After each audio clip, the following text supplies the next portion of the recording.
friends! Welcome back to my channel. I'm Sab if we've never met before, and this is my channel where I talk about my houseplants, mostly in passive hydroponics. Today, we are going to be converting plants into pon.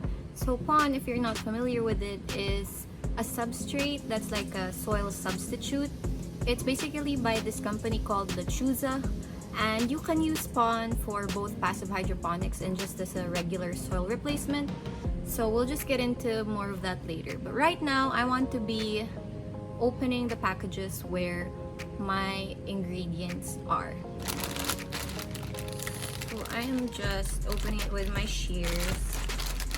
Now, why I want to be making my own pon is that Lechuza is pretty inaccessible where I'm from. And if you can order it here, but it is pretty expensive. And also because, so I think this is the pumice. Also because I will be using these particular plants for a climbing wall. Like I want them to climb up the wall. This is the, what is this? Is this zeolite? I think this is zeolite. I'm not sure. Oh, I think this is the pumice and the lava rocks. Let me just...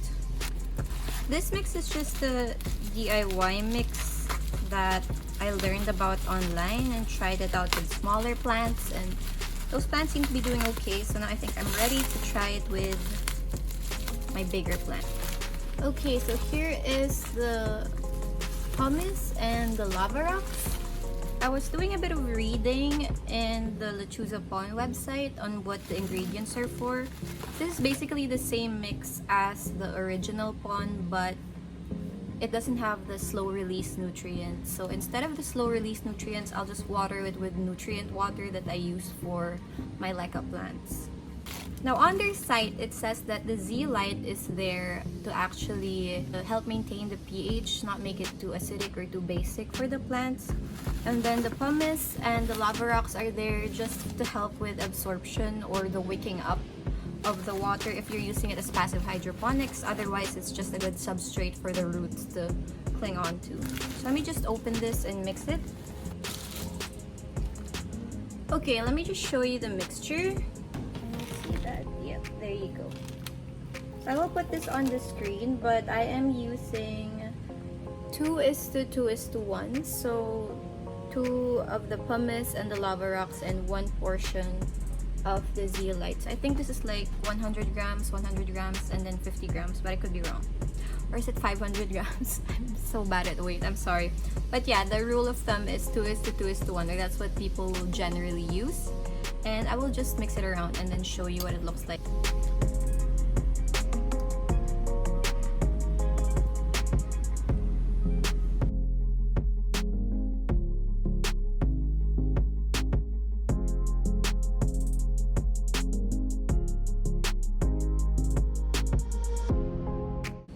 So I think I'm happy with what that looks like, and now let's look at the plant that I'll be converting to pon today. She's right here. This is my Rhaphidophora tetrasperma. So as I mentioned, I do want this to be climbing up the wall, and I'm converting it because it's starting to like get tall enough that it can start to do that. So I will just get this out of LECA.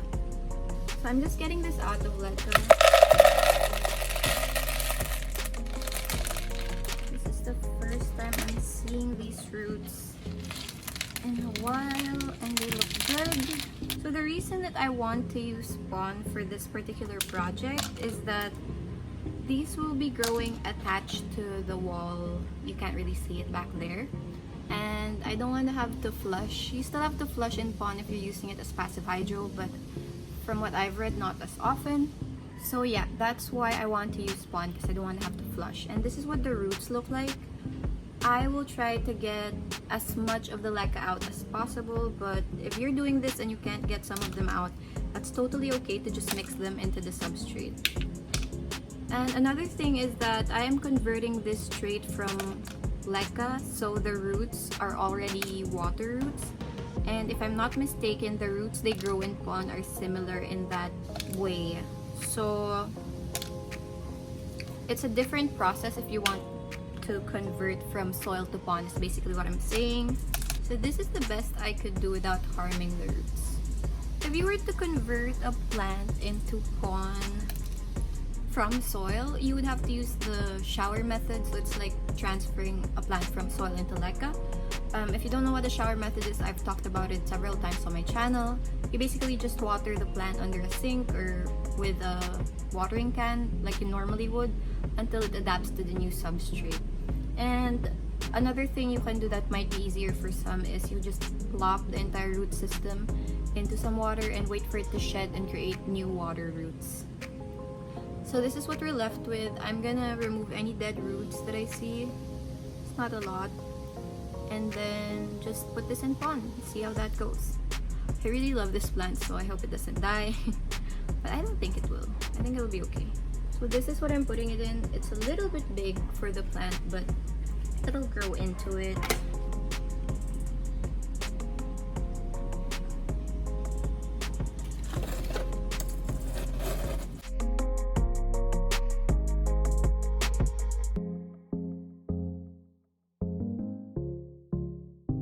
So it's the same thing. I'm just filling it up to about 1/3.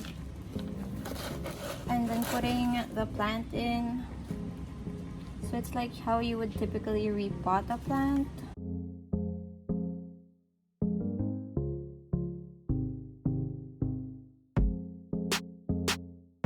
And that is pretty much it. Here is the plant now that it's in pond. So this is a lot heavier than LECA. Oops, that needs more pond. But yeah, I will be showing you where I end up putting it so you see what I mean about it climbing up a wall. But before I do that, I guess I just want to give some care tips, I guess. How different is it caring for a plant in pond and in LECA? So it really depends on how you want to use it. Like I mentioned, you can use it for passive hydro as well. So you can just leave a reservoir. I do recommend washing the pond first if you're going to do that, or you can just flush it in the sink before doing that. Or you can use it like you would a plant in soil, which means just water it when you notice the leaves are getting a bit flimsy. And yeah, water it with nutrients if you're making DIY pond, because obviously the plant will not be getting nutrients from the substrate it's in.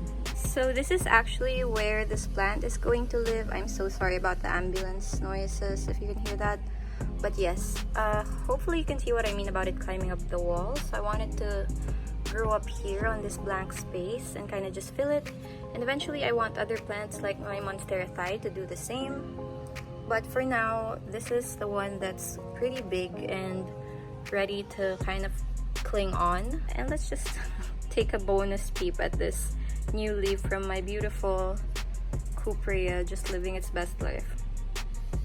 So that is pretty much it for this video. I will definitely be giving you updates on what the wall ends up looking like, because I will be converting another plant or 3 more in the near future. I'm just waiting for them to grow out a bit. Thank you so much for watching. I will put another video up here for you to watch as well. If you like this video, don't forget to hit like and subscribe because it really does help my channel out. And I'll see you in the next one. Bye!